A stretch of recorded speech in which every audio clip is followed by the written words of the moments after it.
కృపామయ TV వీక్షకులందరికీ క్రీస్తువారి పేరిట శుభాలు వందనాలు తెలియజేస్తున్నానండి. మేము చేస్తున్నటువంటి ఈ వీడియోస్ అన్నీ కూడా మిమ్మల్ని ఆత్మీయంగా బలపరుస్తున్నాయని, మీ మనోభావాలను దెబ్బతీయకుండా ఉంటున్నాయని అనుకుంటున్నాం. కానీ మీ అభిప్రాయాన్ని నాకు తెలియచేయండి. మీ విలువైన సలహాలను, సూచనలను, అభిప్రాయాలను మాకు తెలియచేయండి. మేము మార్చుకోవాల్సింది ఏమైనా ఉంది అని మీకు అనిపిస్తే సూచనగా మాకు తెలియచేయండి. గుండెలు కరిగి నీరైపోవడం అంటే ఏంటి? ఒక మాట మనకి యెహోషువ గారి గ్రంథంలో కనిపిస్తుంది. ఆ మాట గురించి మీతో మాట్లాడతాను ఈరోజు. యెహోషువ గ్రంథము 7వ అధ్యాయము 2, 3, 4, 5 వచనాలు. యెహోషువ ఇశ్రాయేలీలతో మాట్లాడుతూ, మీరు వెళ్ళి దేశమును వేగు చూడండి అని చెప్పి, వేగు చూడడం అంటే అక్కడ పరిస్థితులు ఎలా ఉన్నాయో తెలుసుకుని రండి అని అర్థం. అంటే ఒక సీక్రెట్ ఏజెంట్స్ చేసే పని. బేతేలు తూర్పు దిక్కున ఉన్నటువంటి బేతావెను, ఇది ఇప్పటికి కూడా ఉందండి ఈ గ్రామము. బేత్ అవెన్ అని 2 మాటలతో ఉంటుంది. ఇది బేత్ అవెన్ అంటే బేతేలుకు దగ్గరలో ఉంటుందని బేత్ అని పెట్టుకున్నారు. బేతావెను దగ్గర ఉన్న హాయి అను ఒక పట్టణమునకు ఎరికో నుండి వేగుల వారిని పంపగా, వారు వెళ్ళి హాయిపురమును వేగు చూసి జల్లెడ పట్టొచ్చారండి. వాళ్ళని ఎలా మనం ఓడించగలము, వీరిని మన ఆధీనంలోనికి తీసుకోవడం ఎలా అనే విషయమై ప్రణాళికను చక్కగా రచించుకున్నారండి. వేగు చూసి యెహోషువ దగ్గరకు తిరిగి వచ్చి, జనులందరినీ వెళ్ళనివ్వకు యెహోషువ, 2-3 వేల మంది ఇశ్రాయేలీలు వెళ్ళి హాయి అనేటువంటి ఈ పురమును, ఈ పట్టణమును, ఈ ప్రాంతమును, ఈ ఊరిని పట్టుకొని స్వాధీనపరుచుకోవచ్చు. జనులందరూ కూడా ప్రయాసపడి అక్కడికి వెళ్ళడం ఎందుకు? హాయి అనేటువంటి ఈ చిన్న ఊరిలో కొద్దిమందే ఉన్నారు కదా అని వాళ్ళు ఒక చెత్త సలహా ఇచ్చారు. కాబట్టి జనులలో ఇంచుమించు అంటే సుమారుగా ఎస్టిమేటెడ్లీ 3,000 మంది అక్కడికి వెళ్ళారు. కానీ హాయి వారి ఎదుట హాయిగా ఉండలేక, నిలువలేక ఇశ్రాయేలీలు పారిపోయారు. చెత్త సలహా ఇచ్చారు కదా, 2-3 వేల మంది చాలు యెహోషువ ఊరికి అందరినీ కష్టపెట్టుకో రెస్ట్ తీసుకునే వాళ్ళని అని అన్నారు కదా.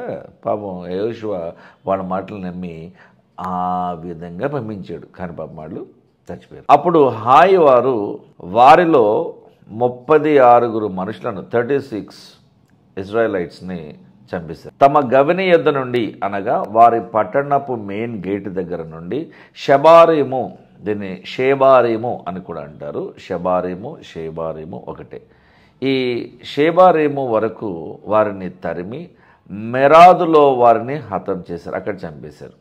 అంటే వెంట పడి వేట కొడవడితో చంపేస్తారంటారే, అలా చంపేశారు. ఇశ్రాయేలు జనుల గుండెలు కరిగి నీరైపోయినాయి. Their hearts melted in fear and became like water. Their hearts melted in fear, భయముతో గజగజ వణికిపోయారు. భయమే చంపేసింది వాళ్ళని. ఆ భయముతో వాళ్ళు పట్టుబట్టబడిన వారై వారి గుండెలు నీరైపోయెను. అనగా అర్థం ఏంటంటే భయం ఆవరించింది, ధైర్యం నశించింది, నిస్సహాయత వికరించింది, బలహీనత భయపెట్టింది. Hence proved. ఈ 4 పాయింట్లు మీరు బాగా గుర్తుపెట్టుకోవాలి. అందుకనే వారి గుండెలు నీరై కరిగిపోయినాయట. ఈ నష్టం జరగడానికి కారణం ఎవరండి? ఒకే ఒకడు, ఆకాను. ఎరికో పట్టణాన్ని కొల్లగొట్టారండి. దానిలోకి వీళ్ళు ప్రవేశించారు. దేవుడు ఏమన్నాడంటే, ఒరే అబ్బాయిలు, ఇక్కడ ఉన్నటువంటి బంగారము, వెండి, ఇనుము, ఆ ఇత్తడి వస్తువులన్నీ తీసుకొచ్చండి, కొల్లగొట్టండి, జనాలందరినీ చంపేయండి, పశువులందరినీ చంపేసి ఈ కొల్లగొట్టబడిన ధనమంతా తీసుకుని వచ్చి నా ఖజానాలో ఉంచండి, నా ట్రెజరీలో ఉంచండి, నా కారాగారంలో పెట్టండి. అపరిశుద్ధమైనటువంటి ఈ ఉపకరణములన్నిటి కూడా పరిశుద్ధపరిచేటువంటి నా సన్నిధి అక్కడ ఉంటుంది. మీరు మీ ఇంట్లో పెట్టుకున్నారా, అది మీకు శాపము. అది తీసుకొచ్చి నా ఖజానాలో పెట్టారా, అది మీకు ఆశీర్వాదము అని దేవుడు స్పష్టంగా చెప్పాడు. కానీ ఆకాను అనేటువంటి పాపం ఒక అమాయకుడో, లేదంటే ఒక మూర్ఖుడో, ఒక స్వార్థపరుడో, ఏ పేరు పెట్టినా పాపం తప్పు చేశాడు, నశించిపోయాడు అనుకోండి. ఈ ఆకాను కొంత కొల్లగొట్టిన దానిలో, శపించబడిన దానిలో కొంచెం తీసుకుని ఎవరికి తెలియకుండా తన ఇంట్లో, గృహంలో, తన టెంట్లో, తన గుడారంలో దాచుకున్నాడు. కానీ దేవునికి మరుగు చేయబడగలిగినది ఏది ఉండదు కనుక దేవుడు నిన్ను స్పష్టంగా చూస్తూ ఉంటాడు.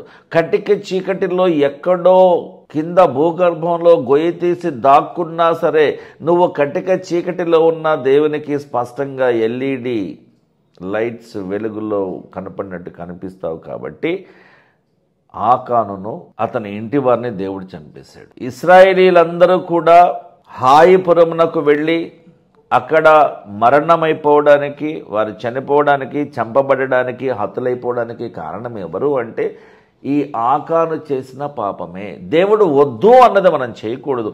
ఆయన చెయ్యమని చెప్పింది చేయకుండా ఉండకూడదు.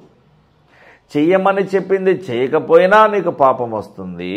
చెయ్యమన్నది చేయకుండా ఉన్నా కూడా నీకు ఆశీర్వాదం రాదు.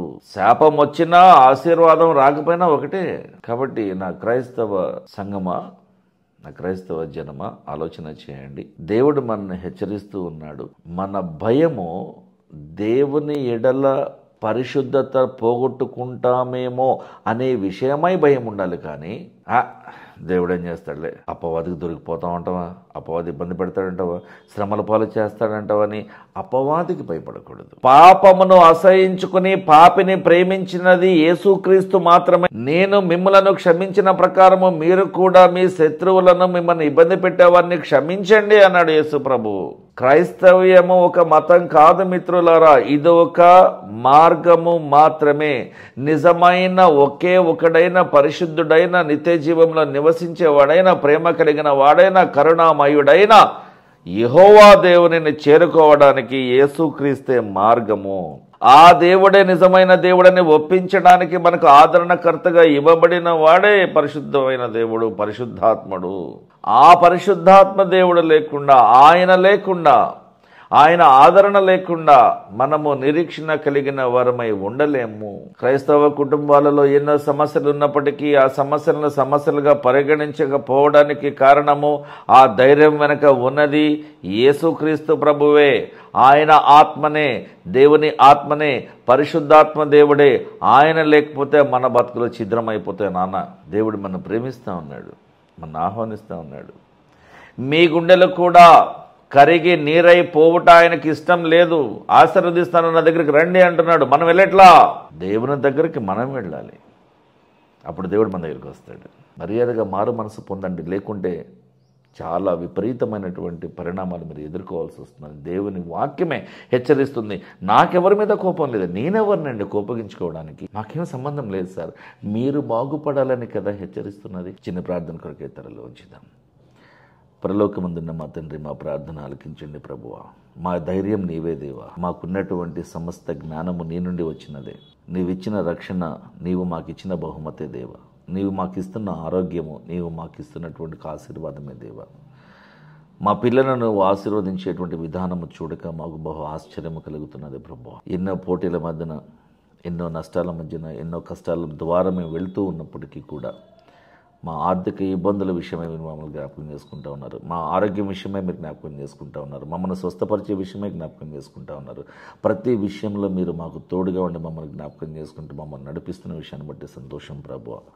ఎంతోమంది మారు మనసు పొందవలసిన వారే ఉన్నారు ప్రభువా. బలహీనతల నుంచి, చెడు అలవాట్ల నుంచి వారు విడుదల పొందవలసిన వారై ఉన్నారు ప్రభువా. స్వార్థము నుండి, అసూయ నుండి, కోపతాపాల నుండి, ఆర్థిక వివాదాల నుండి, ఆస్తి తగాదాల నుండి, కోర్టు గొడవల నుండి, పోలీస్ స్టేషన్ గొడవల నుండి, వివాదాల నుండి, ఎన్నో ఎన్నో ఎన్నో జగడములకు సంబంధించిన విషయం నుండి విడుదల పొందవలసిన కుటుంబాలు, ముఖ్యంగా క్రైస్తవ కుటుంబాలు ఎన్నో ఉన్నాయి ప్రభా. వారందరి విషయమే మీరు జ్ఞాపకం చేసుకుని వారికి విడుదల కలుగు చేసి వారికి మీ వెలుగును ప్రసాదించండి ప్రభా. ప్రతి విషయంలో మా అందరికీ మీరు తోడుగా ఉండి మమ్మల్ని నడిపించమని యేసుక్రీస్తు వారి పరిశుద్ధ నామములో అడుగుతున్నాం తండ్రి. Amen. Thank you. So please do subscribe and please do travel with us. Please like and comment and share these videos with as many people as possible and be blessed in the name of Jesus Christ. Thank you.